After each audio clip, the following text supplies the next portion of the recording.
धेरै सहनुभयो प्रचण्डजीले, अब सहनुहुन्न भन्ने किसिमले एउटा पक्ष चाहिँ आफ्ना नेताहरूलाई उरालेर उचालेर पनि हिँडेका देखिन्छन्। धेरैलाई खेलाएर आफू सर्वोच्च बनिराख्ने रणनीतिमा प्रचण्ड जहिले पनि देखिन्छन्। एकाएक सडकमा धेरै ठुलो चाहिँ 60 लाख मानिसहरू चाहिँ सडकमा देखिए 62-63 को आन्दोलन। नेपाली जनताले दुःख पाइराखेका छन्, सम्बोधन गर्नु आवश्यक पनि छ। यदि राजतन्त्रलाई पुनर्बहाली गर्ने नै राजा किन चुप लागेर बस्ने त? पूर्व राजा ज्ञानेन्द्रले पनि आफ्ना अभिमत आफ्ना अभिव्यक्तिहरू चाहिँ जनताको फेभरमा, जनताको पक्षमा, दलीय व्यवस्थामा भएका गलत कामहरूको, विसङ्गतिहरूको, विकृतिहरूको विरुद्धमा उनले आवाज उठाएर चाहिँ नेपाली जनतालाई कन्भिन्स गर्न सक्नु पर्यो। उनी चुप लागेर पनि हुँदैन, तर शालीन तरिकाले जानु पर्यो, शान्तिपूर्ण तरिकाले जानु पर्यो। नेपाली जनता चाहिँ शान्तिको याचना गर्छन् बढी, हिंसात्मक तरिकाले होइन, अहिंसात्मक तरिकाले परिवर्तन चाहिँ सम्भाव्य छ। विश्व दुनियाँको भूगोलबाट हेर्नुभएका सम्पूर्ण नेपालीहरूलाई म हार्दिक नमन व्यक्त गर्न चाहन्छु। आदरणीय दर्शकबिन, पछिल्लो समय नेपालको राजनीतिक घटनाक्रमलाई हेर्दाखेरि जनताहरू साँच्चीकै आक्रोशित भएर नेतृत्वप्रति प्रहार गरिरहेका छन्। जनताको धैर्यताको बाँध टुटेर आज सडकमा जनताहरू राज संस्थाको पक्षमा वकालत गरिरहेका छन्। के नेपालमा अहिलेको आवश्यकता भनेको राज संस्था हो त? जनताहरू कसरी सडकमा आए राजा आऊ देश बचाऊ भन्दै? आज हामी बाह्य शक्तिको प्रभाव नेपालमा र समग्र रूपमा भारत र चीनको सक्रिय भूमिकालाई कसरी हेर्ने भन्ने विषयमा केन्द्रित भएर प्रोफेसर डाक्टर जगत प्रसाद पराजुलीसँग विशेष अध्ययनमा सरिक छौँ। सरलाई स्वागत छ। धन्यवाद शेषमणिजी। ठ्याक्कै सर, अब अहिलेको परिस्थितिलाई निहालेर हेर्दाखेरि भारत र चीनको सक्रिय भूमिका हामीले देखिरहेका छौँ। वैशाख यता भारत र चीनको भूमिका श्रृङ्खलाबद्ध रूपमा धेरै पटक भएको छ। अब विगतदेखि अहिलेसम्म आइपुग्दा भारत र चीनमा दुवैले आफ्नो इन्ट्रेस्ट नेपालमा कायम गर्नको लागि दुवैको सक्रिय भूमिका हो अथवा उनीहरूको हिडन इन्ट्रेस्ट के हुनसक्छ? मूल कुरा के छ भने हाम्रो क्षेत्रीय अखण्डताको हिसाबले, सीमाको हिसाबले, भौगोलिक अवस्थितिको हिसाबले हेर्दा नेपाल चाहिँ जियो पोलिटिकल सिचुएसनको दृष्टिले चाहिँ असाध्यै जोखिमकै अवस्थामा छ। दुईटा शक्तिशाली मित्र राष्ट्रहरू चीन र भारतको बिचमा पृथ्वीनारायण शाहले भने जस्तो दुई ढुङ्गाको बिचको तरुल जस्तो भनेर, तरुल भनेको दुईटा ढुङ्गाको ठोस पदार्थको बिचमा एउटा नाजुक पदार्थ रहेको त्यो अवस्थितिको हिसाबले जियो पोलिटिकल सिचुएसनमा नेपालको भूमि निकै नै संवेदनशील भूमि हो भनेर बुझ्दा हुन्छ हैन? असाध्यै संवेदनशील भूमि हो, किनभने राजनीतिकर्मीहरूले यसलाई चाहिँ राम्रो तरिकाले ह्यान्डलिङ गर्न सकेनन्, नेतृत्व निर्वाह गर्न सकेनन्, देशलाई सकेनन् कि सकिरहेका छैनन्। अहिलेको परिवेशलाई हेर्दा तपाईले सकिराखेका पनि छैनन्, किनभने नेपालको सिमाना दक्षिणतिरबाट मिचिराखेको छ, उत्तरतिरबाट पनि मिचिराखेको छ। बढीभन्दा बढी चाहिँ दक्षिणतिरबाट मिचिराखेको छ। अब लिम्पियाधुरादेखि लिपुलेकसम्मको कालापानीदेखि लिएर सुस्तादेखिको नेपालको 70,000 हेक्टर जमिन चाहिँ भारतले मिचिया छ भनेर मिडियामा आइराखेको छ। त्यो हिसाबले हेर्दाखेरि अब नेपालको सीमा भौगोलिक सीमालाई नै आफ्नो राष्ट्रिय नक्सामा भारतले पनि देखाइसक्यो। नेपालले आफ्नो राष्ट्रिय नक्सामा लिपुलेक, कालापानी, लिम्पियाधुरा राख्दाखेरि भारत रिसाएर नेपालसँग बोलचालकै अवस्था नरहेको अवस्था पनि देखिन्थ्यो। अब यी सबै कुराहरूले हेर्दा हिडन इन्ट्रेस्ट चाहिँ इन्डियाको पनि धेरै नै छ। चीनतर्फको पनि नेपालप्रति लगाव राजनीतिक हिसाबले त्यस्तो देखिन्छ। दुवैको आफ्नो इन्ट्रेस्ट चाहिँ आफ्नो सिङ्गुलर इन्ट्रेस्टले गर्दा नेपाल कतातिर बढी पोजिटिभ देखिएको छ अथवा कतातिर झुक्ने हो कि भन्ने कुरा उठ्न सक्छ नि त? नेपालको राजनीति झुकेको राजनीति, बारम्बार चुकेको राजनीति हो नि त? मूल कुरा चाहिँ के छ भने नेपाल चाहिँ असंलग्न परराष्ट्र नीतिलाई अवलम्बन गर्दै अगाडि बढ्नुपर्छ भने तापनि भारततिरको जियो पोलिटिकल सिचुएसनले गर्दा प्रो इन्डियन एउटा फरेन पोलिसी चाहिँ नेपालमा बाइलेटरल रिलेसनसिपको रूपमा हेर्दाखेरि देखिन्छ। अब खुल्ला सिमाना छ, मान्छेले त्यो नाका भन्दा पनि अरू विभिन्न तरिकाले घुसपैठहरू विभिन्न तरिकाले नेपालभित्र हुन्छ, भारततिर पनि हुन्छ। अब यहाँ चाहिँ पोलिटिकल मात्रै नभएर पनि अब कल्चरल हिसाबले, रिलिजियस हिसाबले पनि नेपाली जनता र भारतीय जनताहरू चाहिँ असाध्यै अनुन्याश्रित अवस्थामा रहेको स्थिति छ। अब अहिलेको परिवेशलाई हेर्दाखेरि चीन र भारत पनि लगभग शत्रुतापूर्ण सम्बन्ध भएको देखिन्छ। चीन र अमेरिकाको पनि राम्रो सम्बन्ध छैन। यसै परिवेशमा चीनको, भारतको र अमेरिकाको नेपालमा इन्ट्रेस्ट देखिन्छ। एमसिसीकै विषयलाई उठान गर्दाखेरि अमेरिका पनि सक्रिय रूपमा नेपालमा एमसिसी पारित गर्न खोजेको छ। अब यी तीन देशहरूको नेपालप्रतिको त्रिकोणात्मक सम्बन्ध कसरी हेर्न मिल्छ? अब सबभन्दा ठुलो कुरा चाहिँ के हो भने नेपालको स्टेटमेन्टसिप चाहिँ दरिलो, स्टोन एन्ड इफेक्टिभ नभएको कारणले वैदेशिक हस्तक्षेप चाहिँ बढी हुँदै गएको। गणतन्त्र आइसकेपछि भन्दै हुनुहुन्छ कि तपाईँ विगतदेखि नै? विगतमा पनि थियो। गणतन्त्र आइसकेपछि चाहिँ नेपालमा जति पनि नेतृत्वमा रहे तिनीहरूको नेतृत्वमा रहेका व्यक्तिहरूले चाहिँ व्यक्तिगत उपयोगका लागि चाहिँ विदेशीहरूलाई गुहार्ने, तर नेसनल इन्ट्रेस्टलाई चाहिँ प्रमुख एउटा सर्वोच्च अवस्थामा त्यसलाई नराखेको हुनाले देशको अवस्था चाहिँ यो स्थितिमा आएको हो। यसरी हेर्दाखेरि स्टेटमेन्टसिप चाहिँ दरिलो नभएको कारणले पनि विदेशीहरूले हस्तक्षेप गर्न चाहन्छन्। अब परराष्ट्र नीतिकै कुरा गर्दा हामी चाहिँ असंलग्न परराष्ट्र नीति भन्छौँ, तर अहिले ओली सरकारको पनि बढी दृष्टिकोण चाहिँ तीनतर्फ पनि अलिकति बढी लहसिएको लम्पसारवाद चाहिँ जस्तो देखिन्छ। भारततिर पनि ऊ त्यसरी नै अगाडि बढिराखेको देखिन्छ।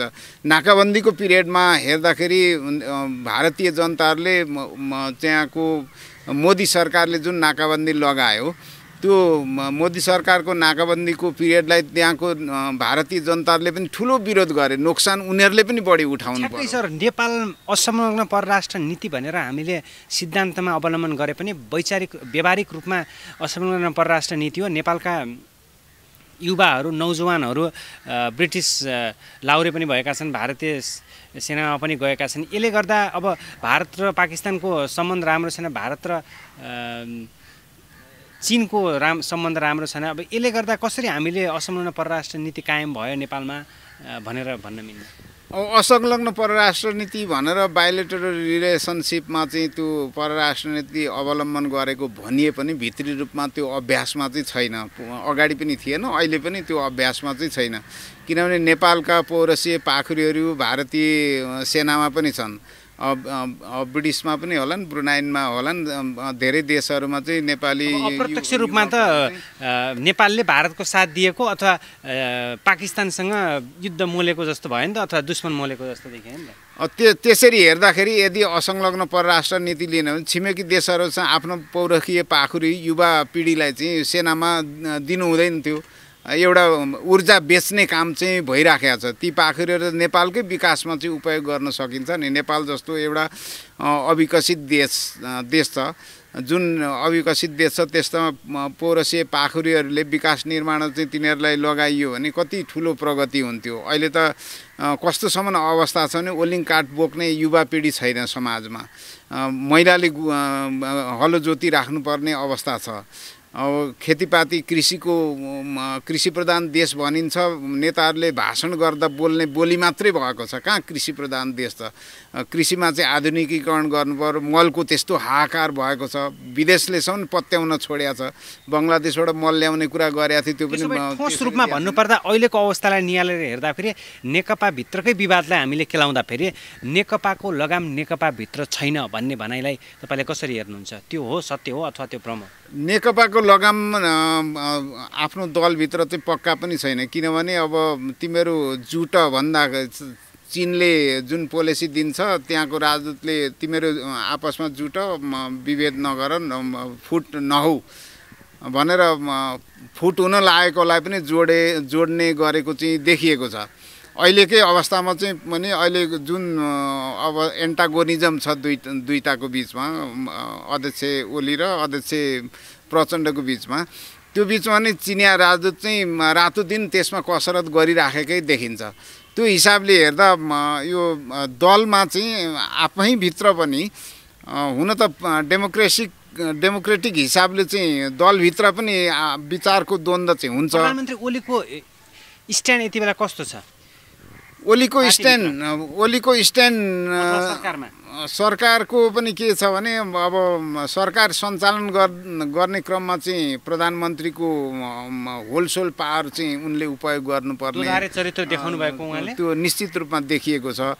किनभने अब प्रचण्डसँग एउटा कुरा गर्ने, ओलीसँग अर्को कुरा गर्ने, सेकेन्ड स्तरका नेताहरूसँग बेग्लै किसिमको धारबाट कुरा गर्ने, अनि द्वन्द्व चाहिँ मच्चाइराख्ने, त्यसैमा खेलिराख्ने।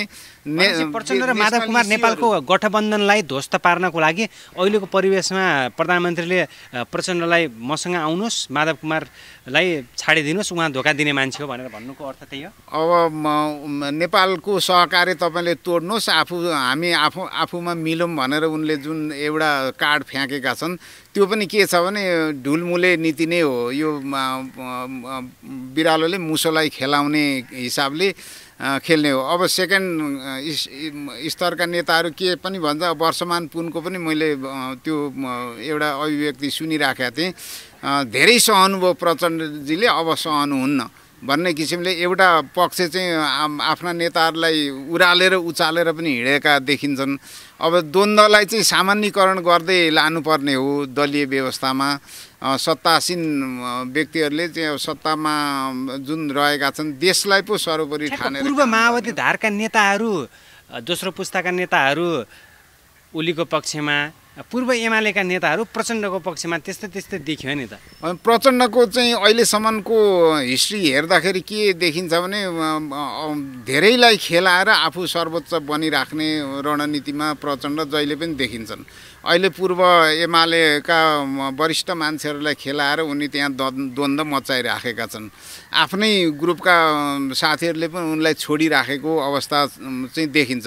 हुन त ओलीले पनि त्यही सिक्या भने एउटाले सिकाउने, अर्काले त्यसलाई अवलम्बन गर्ने त्यो प्रवृत्ति चाहिँ देखिन्छ। तर दलीय व्यवस्थामा यसले एक अर्कालाई चाहिँ होच्याउने, निचा देखाउने, अर्कालाई चाहिँ एउटा अन्डर क्यालकुलेसन गर्ने, त्यस्तो खालको गतिविधि गर्ने हो भने दलीय व्यवस्था त्यसरी अफाप सिद्ध भएर जान्छ। दलीय व्यवस्थालाई दीर्घजीवित बनाउने हो भने त्यही चिन्तन अनुसार चाहिँ एउटा कल्चरल हिसाबले पोलिटिकल कल्चर त्यसमा कायम गरेर अगाडि बढ्नुपर्ने हुन्छ। तर राजनीतिवेत्ताहरूमा चाहिँ त्यो पोलिटिकल कल्चर देखिएको छैन। अब मैले अघि पनि भने हिस्टोरिकल डकुमेन्ट्स, यस्तो डकुमेन्ट्स बनाएका छन्, त्यो डकुमेन्ट्स उनका त्यो स्कुलिङ गर्ने क्याडरहरूले पढ्दै गयो भने उनीहरूलाई कुन रूपमा हेर्छन्। मान्छे पुष्पलाललाई अहिले पुज्छन्, मान्छेले फोटोलाई पूजा गरेर माल्यार्पण गरिराखेका हुन्छन्। अब ओलीको परिवेशलाई हेर्दाखेरि ओली र प्रचण्डको टक्रावले अथवा ओली र प्रचण्डलाई कसले मान्छन् भन्ने तपाईँको प्रश्नले, यी दुई बिचको टक्रावले, यी दुई बिचको द्वन्द्वले अर्को शक्तिलाई निर्माण त गरिरहेका छन् अथवा अर्को शक्ति आउँदै त छैन। त्यो परिवर्तनले त्यो लहरसँगै आउँदैछ अथवा जनताहरू सडकमा देखिनुले अथवा यिनी दुईजनाको बिचको लडाइँले। अनि पोलिटिकल सिनारियो चाहिँ कस्तो बेजोड तरिकाले फैलिन्छ भने अचम्म मान्नुपर्छ यसमा। पञ्चायतको बेलामा सबै पञ्च नेपाली, सबै नेपाली पञ्च भन्ने थियो।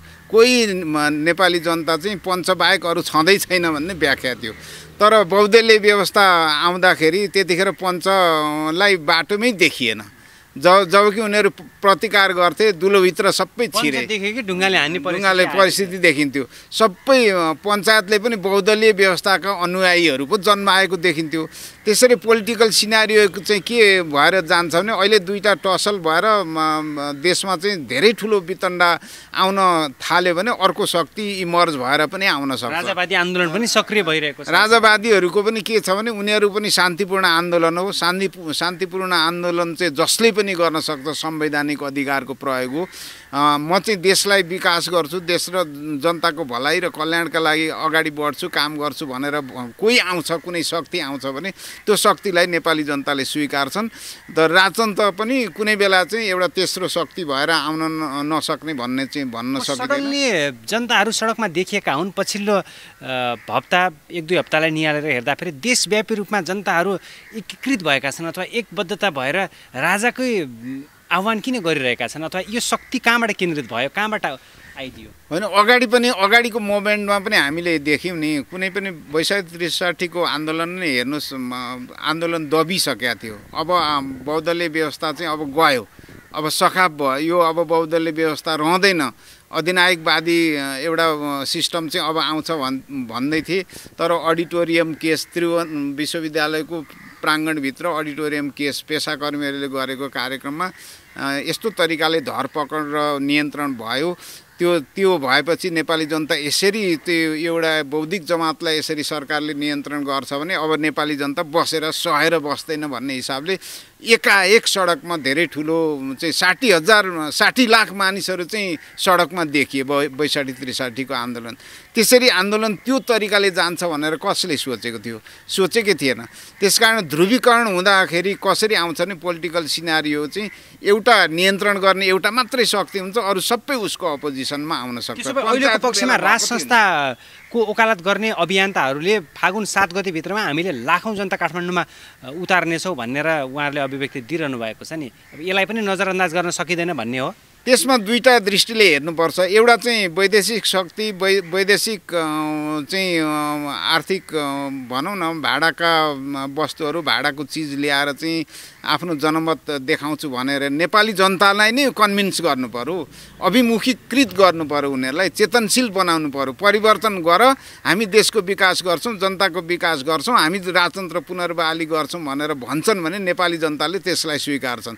तर विदेशी भाडाका टट्टुहरू ल्याएर चाहिँ उनीहरूले चाहिँ त्यसरी गतिविधि गर्न थाले, विदेशी पैसाले त्यो खेल देखाउन थाल्यो भने त्यो चाहिँ अफाप सिद्ध हुन्छ। त्यो दीर्घकालीन पनि हुँदैन। राज संस्था पुनर्स्थापनाको आन्दोलन चर्किरहेको बेला, जनताहरूले आवाज बुलन्द गरिरहेको बेला पूर्व राजा ज्ञानेन्द्रले आफ्नो भूमिका नदेखाएको अथवा मेरो कुनै भूमिका छैन भन्ने जस्तो त्यो गाईगुई सुनिएको हो नि। होइन, त्यस्तो त्यो भन्दा पनि के छ भने यदि राजतन्त्र चाहने भने ज्ञानेन्द्रले पनि आफ्नो अभिव्यक्ति चाहिँ शालीन तरिकाले दिनु पर्यो। तर त्यसलाई चाहिँ परिवर्तनको हिसाबले अलि शालीन तरिकाले, शिष्ट तरिकाले, विनम्रतापूर्वक तरिकाले अभिमुखीकरण गर्नु पर्यो। मेरो विचारमा चाहिँ जनतालाई अभिमुखीकरण गर्नु पर्यो, सचेत बनाउनु पर्यो आफ्नो लाइनमा। ती नेपाली जनतालाई हामी चाहिँ नेपाली जनता र देश र जनताको हितमा सर्वोच्च एउटा आधार मानेर अगाडि बढ्छौँ भनेर उनीहरूले चाहिँ त्यसरी लाग्ने भने राजा मात्रै नभएर उनीहरूका अनुयायीहरू कुनै दलले पनि त्यसलाई त्यो निष्ठालाई बोकेर हिँड्छ भने केही आपत्ति भएन। तर के छ भने प्रतिस्पर्धामा आउनु पर्यो। निर्वाचन प्रणालीबाट नेपाली जनताको अभिमत आफूले प्राप्त गरेर अगाडि आउनु पर्यो र देश र जनताको भलाइका लागि काम गर्नु पर्यो। त्यति गऱ्यो भने हुनसक्छ। संक्षिप्त अन्तर्वार्तामा सहयोग भइदिनु भयो। समय र विचारको लागि हामी हार्दिक आभार व्यक्त गर्न चाहन्छौँ प्राध्यापक जगत पराजुलीमा। हस्, धन्यवाद शेषमणिजी। यहाँलाई पनि आफ्ना यहाँको मिडिया मार्फत आफ्ना केही कुराहरू प्रस्तुत गर्ने मौका पाइयो, त्यसको लागि यहाँलाई धेरै धेरै धन्यवाद छ।